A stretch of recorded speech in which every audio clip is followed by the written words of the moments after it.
윤석열 대통령과 한동훈 국힘당 비대위원장 간의 20년간의 신뢰는 이제 깨진 겁니까? 저는 언발에 옷 넣기 봉합은 돼 있다 그렇게 봐요. 봉합이라는 거는 이렇게 터진 곳을 갖다가 바느질로 이렇게 좀 그러니까 더 터진다 이거죠. 터진다 이거죠. 예, 왜냐하면 봉합이다. 해결은 아니다. 아니다. 봉합이다. 절대 해결은 될 수 없는 그러니까 게 신뢰관계는 깨졌다.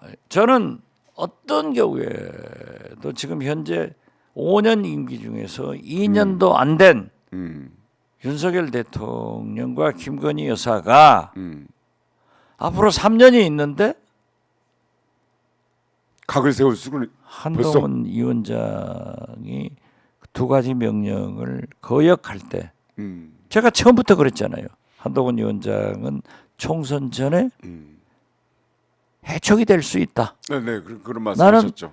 결과적으로 보면은 지금 현재는 윤석열 대통령이 이긴 것처럼 보이고 봉합된 것으로 보이지만은 또 터져서 만약 특검이 되고 또 공천을 영예권을 대거 공천했을 때 국민의힘 중진들이나 현역원들이 가만히 있나요?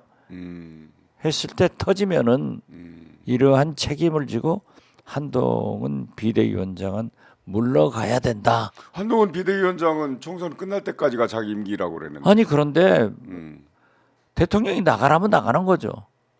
아니 저도 대통령 그리고 비서실장 당무 개입이잖아요. 당무 개입이죠. 그렇기 그러면 때문에 탄핵 사유인데요? 지금 민주당에서 이 말씀을 전달한 이관섭 비서실장을 제가 고발한다는데 대통령을 고발하는 것은 저는 반대예요.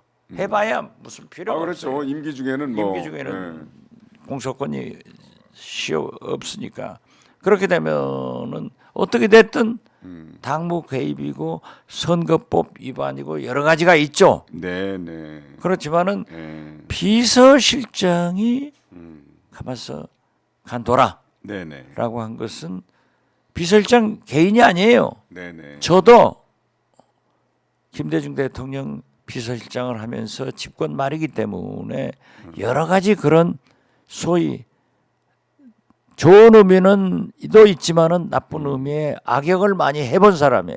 예. 그렇기 때문에 저도 상당히 지금도 미안하게 생각하는 사람들도 있고 하지만은 지금 2년도 안 된 네. 5년 임기에서 2년도 안 된 대통령이 어떻게 특히 김건희 영부인이 비대위원장한테 지냐 이거죠. 만약에 져버리면요 대통령 나라가 절단나요. 영리를 그렇기 때문에 지금 현재 민심은 네네. 지금 어떤 경우에도 특검은 해야 된다. 사과 가지고 안 된다 하는 거고 영예권을 공천하는 것은 대통령이 어떤 집권 연장을 기도하는 것처럼 안 된다 하는 것이 있지만은 그렇게 한다고 하면은 한동훈 위원장은 미래가 없는 거예요. 네네. 허수아비가 되는 거예요. 리더십이 없어서. 그러니까 실장님 말씀을 정리하자면 민심은 한동훈 위원장 편이지만 실제적인 권력은 윤석열 대통령이 갖고 있으므로 민심이 한동훈 위원장 편이 아니라 국민의힘당의 민심. 그러니까 당심. 국민의힘의 당심은 한동훈 편이고 네네네. 민심은 국민의 네. 정서는 빨리 특검해라. 특검해라. 그리고 영예권 공천하지 말고 네. 당에다 맡겨라. 네. 그렇죠. 이거예요. 그러니까 네. 민심을 이기는 당심은 없어요. 그렇죠. 어떤 강한 권력도 정치는 네네. 민심을 이길 수 없고 경제는 시장을 이길 수 없다. 네, 맞습니다. 그런 생각이죠. 자, 이철규 인재영입위원장 겸 공관위원은 윤석열 대통령의 대리인이죠. 가깝죠. 네. 아니 현재 윤핵관들 다 쳐냈으니까 유일하게 남은 윤핵관 중에 윤핵관이라고 볼 수가 있잖아요. 그리고 윤석열 대통령이 무슨 일이 있으면은 직접 통화를 해서 상당히 많은 지시를 받고 있다고 네네. 듣고 있어요. 자, 그러면은 이철규 인재영입위원장 겸 공관위원은 공천을 할 때 소위 윤심을 갖고 있는 검찰 출신이라든가 대통령실에서 내보낸 50명에서 60명 사이의 후보들 그렇죠. 이런 분들 공천하려고 할 거 아니에요. 당연하죠. 그러나 한동훈 비대위원장은 무슨 얘기야? 당무에 개입하지 말라니까. 나도 내 사람 공천할 거야. 이런 데서 갈등 생겼죠. 지금은 그러지만은 만약에 한동훈 비대위원장이 굴복하면은 어떻게 될지는 모르죠. 바로 굴복하면. 근데 한동훈 비대위원장도 지금 뭐 서천에서의 폴더 인사 전후가 뭐 변함이 없다고 다 그러니까 그러면 대권에 대한 꿈을 버리지 않은 거 아니에요? 그렇다면 국힘당 내에 자기 세력을 심어놓으려고 할 것 아닙니까? 당연하죠. 네, 그렇기 그러면 때문에 거기 갈등이 처음에는 생기죠. 약속 대련인가 했지만은 진실 게임이고 네네. 권력 투쟁인데 네네. 지금 한동훈 비대위원장의 대권 꿈에 대해서 제가 한마디 할게요. 네. 태양은요 네. 둘이 될 수 없습니다. 3년이나 남았는데. 그런데 한동훈 비대위원장이 성급했어요. 방정을 떤 거야. 나쁜 말로 하면. 개방정. 그렇죠. 전국 돌아다니면서 나도 태양이다. 그래서 셀카 찍고 막 그랬어요.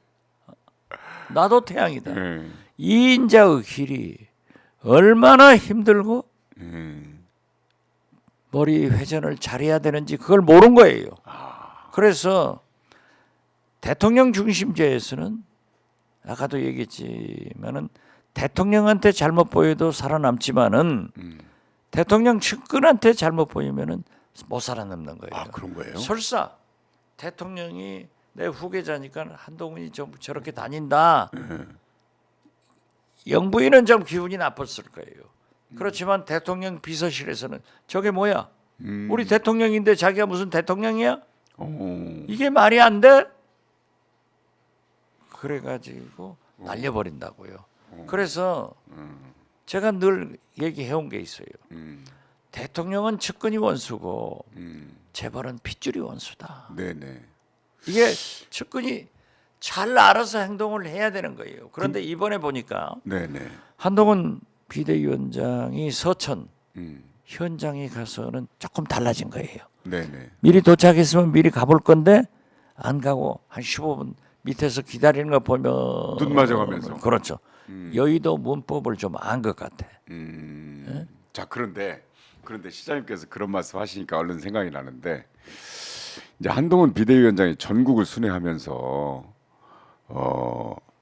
그냥 막 팬들하고 같이 셀카 이렇게 막 셀카 찍고 막 하면서 환호를 받았잖아요. 그렇죠. 이거에도 약간 대통령의 질투를 느꼈을 뿐만 아니라 기분 나쁘죠. 그렇습니까? 그렇죠. 자, 그다음에 또 하나 중요한 게 있어요. 이재명 민주당 대표 그 살해 미수 사건 있잖아요. 예. 그 이후에 한동훈 비대위원장의 경호 인력이 경찰이 수백 명씩 했어요. 그렇죠. 이거 대통령 경호잖아요. 아니 거기에서 신경이 확 쓰였을 것이다 하는 생각도 그러니까 하네요. 제가 국정원장을 해봤지만은 네, 국정원장도 경호가 심합니다. 네네, 그러겠죠. 그렇지만은 청와대를 들어갈 때는 국정원장 경호원들이 다 무장 해제하고 네, 한두 명만 들어가요. 비서처럼. 음, 이게 권력의 속성을 잘 알아야 돼. 까본 거야. 나도 태양이다. 그래서 저는 한동훈 비대위원장이 자업자득한 점도 있지만은 네네, 어떻게 됐든 그 두 가지 명령을 꼭 이행한다고 하면은 살아남지만 그랬을 때는 한동훈 리더십은 완전히 무너지는 거죠. 망가지는 거고 총선은 망하는 거고 한동훈의 미래는 없다. 그렇죠, 그렇게 되죠. 근데 그런다고 네네, 대통령과 영부인과 2년밖에 안 더 되지 않은 한동훈 비대위원장하고 싸워서 누가 져야 돼요? 네, 쳐줘야죠, 대통령. 아니 3년이나 윤석열 대통령 임기가 3년이나 남았는데. 그리고 윤석열 대통령이 보통 분이에요. 네. 그분은 검찰 출신이기 때문에 한동훈 비대위원장을 지금도 자기 졸개로 보는 거예요. 아 그리고 명령하면 들어야 되는 거예요. 김건희 대통령 영부인께서도 아니구나. 김건희 영부인께서도 그 서울의 소리에서 7시간 녹취록이라는 게 나왔잖아요. 그렇죠. 거기서 동훈이 그러던데요. 그렇죠. 아니 애로 본다니까. 아니 네. 그리고 그 얘기했잖아요. 김건희 여사가 우리가 되면은 우리라는 편을 우리가 되면은 밑에서 알아서 다 해줘. 알아서 해줄 그 한동훈 비대위원장이 알아서 안 해주는 안 거든 하기 지금. 때문에 바보 소리 듣는다. 네. 그러니까 한동훈 비대위원장이 처음에 그 법무장관 바로 끝나고 나자마자 그 비대위원장으로 간 것도 이게 사실은 상식이 어긋나는 건데 그럴 때 분명히 미션을 줬을 텐데 그렇죠. 그걸 까먹었군요. 순간 너무 이게 그 돌아다니는 곳마다 이게 환호에 취해가지고 요즘 까먹은 시체 것 말로 네네. 별의 순간을 너무 빨리 가진 거예요. 그리고 그 별의 순간을 가졌으면은 자기가 조심했어야 돼. 오버한 거예요. 아니 실장님 언제나 그 대통령 측근에서 최측근 역할을 많이 하셨기 때문에 그런 지혜를 한동훈 비대위원장이 좀 구했어야 되는데 실장님한테 그걸 못 하시고.